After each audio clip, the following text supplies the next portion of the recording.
MacBook Pro. Now, of course, that joins the 17-inch, which also has that amazing built-in battery. And today, we're updating the configuration of that as well. It's also 2.8 gigahertz. It's also a 500 gigabyte hard drive. It retains express card slot because there are some specific solutions and customers have, for example, some high-end audio products. And that's now $300 less expensive than before, $24.99. And all of these, the new 15-inch MacBook Pros and the updated configuration of the 17, are shipping today.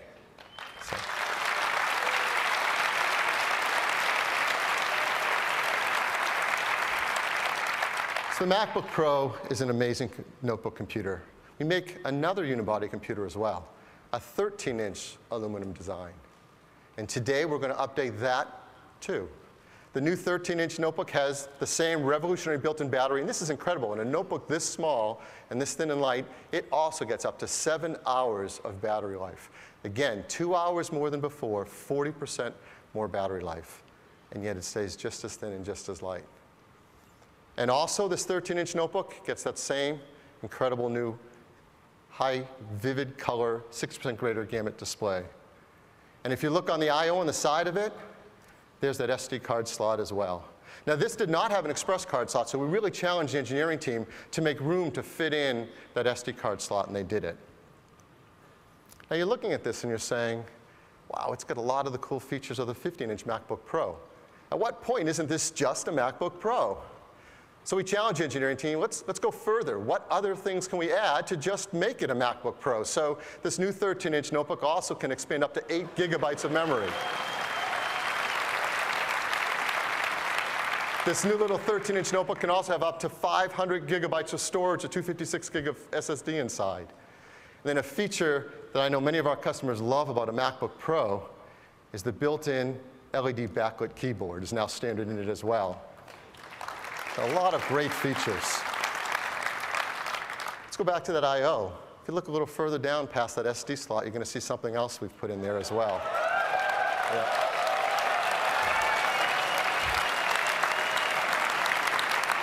Because doesn't every MacBook Pro deserve FireWire 800? So with all of those features, just like the 15-inch, just like the 17-inch, it deserves the name MacBook Pro.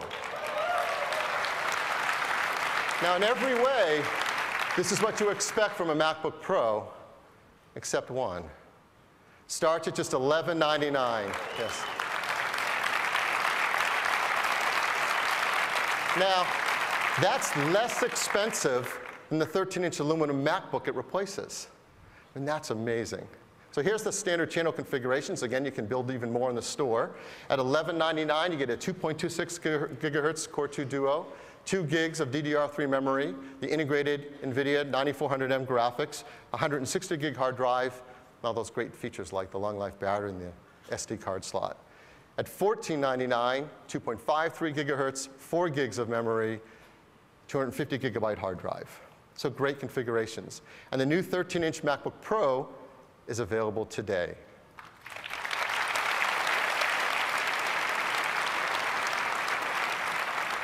So that's a 13-inch. That really completes the MacBook Pro family, 13, 15, and 17-inch.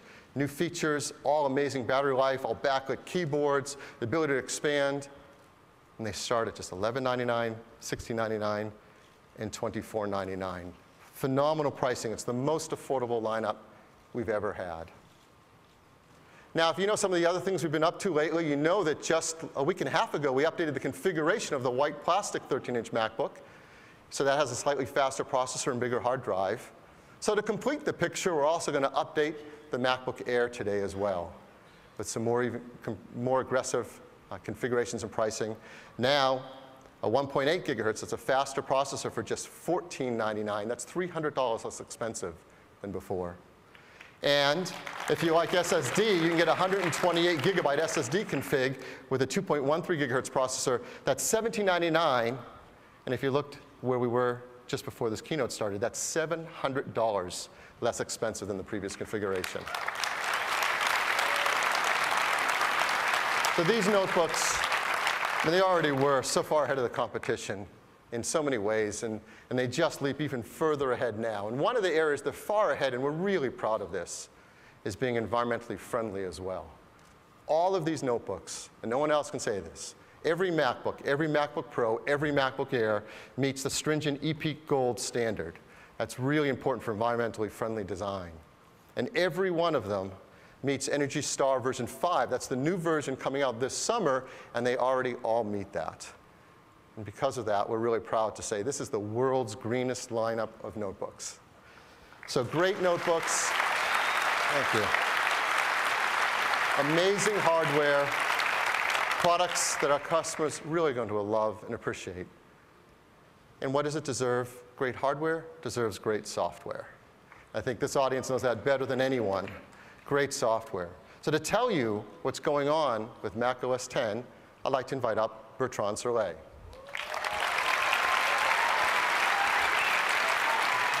Thanks, Phil.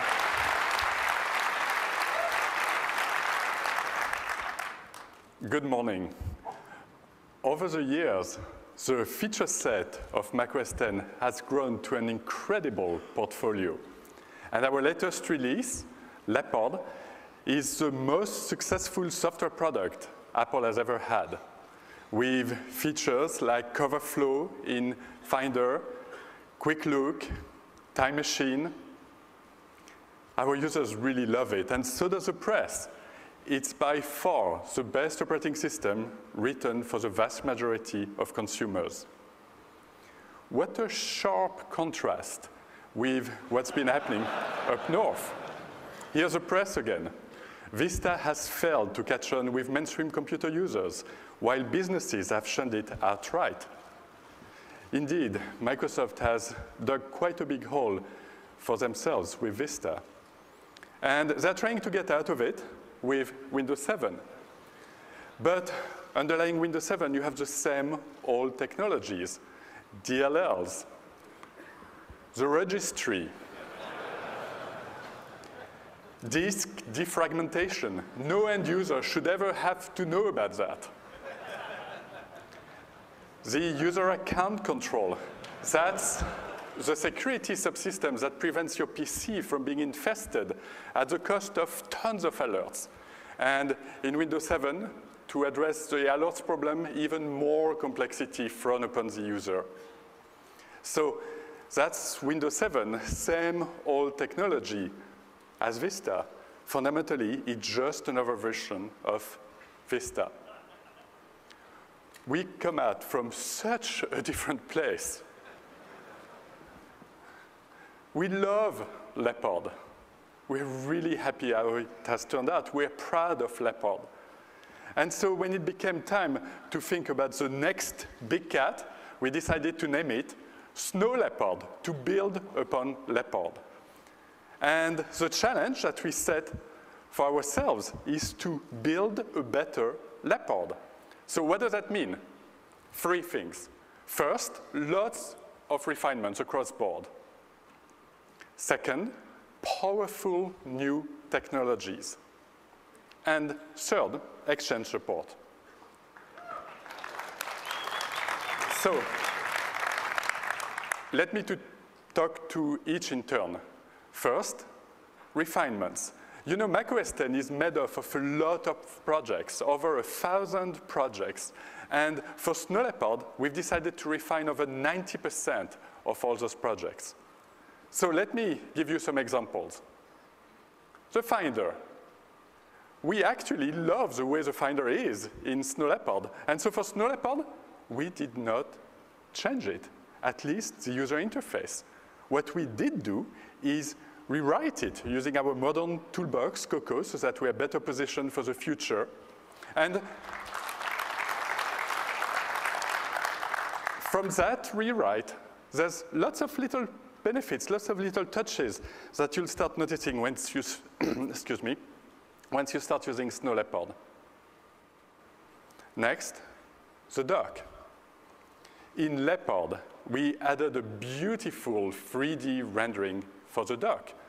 But I don't know about you, but my desktop sometimes has a little more clutter. And we've had a feature for the longest time on how to deal with clutter. It's called Exposé. So what we did is we've built Exposé into the dock. The way it works is you just click and hold on an app tile, et voila, you select the window you want.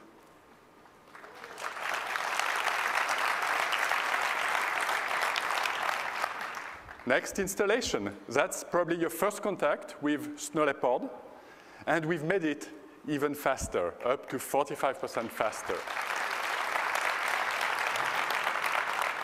But maybe more importantly, after you install Snow Leopard,